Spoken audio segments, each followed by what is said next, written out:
An update now to a story that we've covered through the crime vault on what would have been Laney Gwinner's 51st birthday. A retired teacher who wrote a book about her unsolved murder case is making a plea for answers. Jessica Schmidt, as soon as I saw that picture of her with that cowboy hat, I remembered her immediately.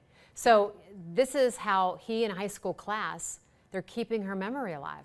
Yeah, and we've covered this class before, Tricia. We've spoken with this teacher before, but they really want to continue to get Laney's case back out there. Funny, by the way, you mentioned the cowboy hat. A retired detective I spoke with previously said the same thing, that everybody recognizes that picture who remembers this case. So for decades, Laney Gwinner's loved ones, they have not had answers, not knowing who is responsible for her disappearance and ultimately her death. And that inspired now retired teacher Randy Hubbard to launch a cold case class at Mason High School, and led to him writing a book about what happened to Laney. Laney Gwinner was just 23 years old when she was last seen alive in December 1997. She was leaving a bowling alley in Fairfield in her 1993 Honda Del Sol. A month later, investigators found her body in the Ohio River in Warsaw, Kentucky. Today, on what would have been her 51st birthday, her case is unsolved and her car is still missing. She had a lot of life ahead of her, and her friends and her brother and everybody was looking forward to her getting married and having kids and doing all those kind of things. A teacher at Mason High School at the time, Randy Hubbard started looking into Laney's case in 2019 as part of a cold case project. That later turned into him teaching a Mason High School class. Digging into Laney's death ignited a passion within Hubbard that inspired him to write a book, The Laney Gwinner Effect, how one cold case mobilized a high school to make a difference. Her story needed to be told and how it affected me, and turned into the class that we have here at Mason High School.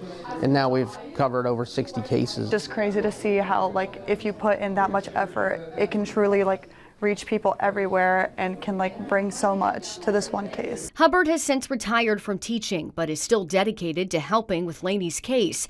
And the class, under the guidance of a different teacher, continues to partner with investigators to work on multiple cold cases at once. In fact, today, on Laney's birthday, students are presenting this year's findings to the community. Their process, how they got information, who they talked to, and how they see the case and where it can go from here. It's taught me a lot of empathy and respect.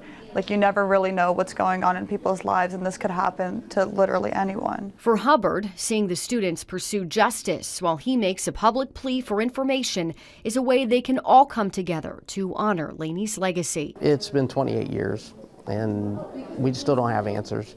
And she's not the only case. There's thousands of them in the state of Ohio, and there's 260,000 in the United States that still don't have answers. Another important note, Hubbard says he was told there is a new Fairfield detective working on Laney's case. Fresh eyes, you never know. Anyone with information can call the Fairfield Police tip line. The number's 513-896-8200. It's also on our website if you need another look. Jessica, I am obsessed with this class. It is a really cool class. Obviously, I haven't taken it myself, but as someone who, of course, covers a lot of crime across the tri-state, got the crime vault, I certainly would have liked to take that class. And it really is making a difference. They are helping investigators across the tri-state and even beyond find new information in these cases. It's really incredible. You think about all those careers they are launching right there of all of those students. Fantastic. What a great story.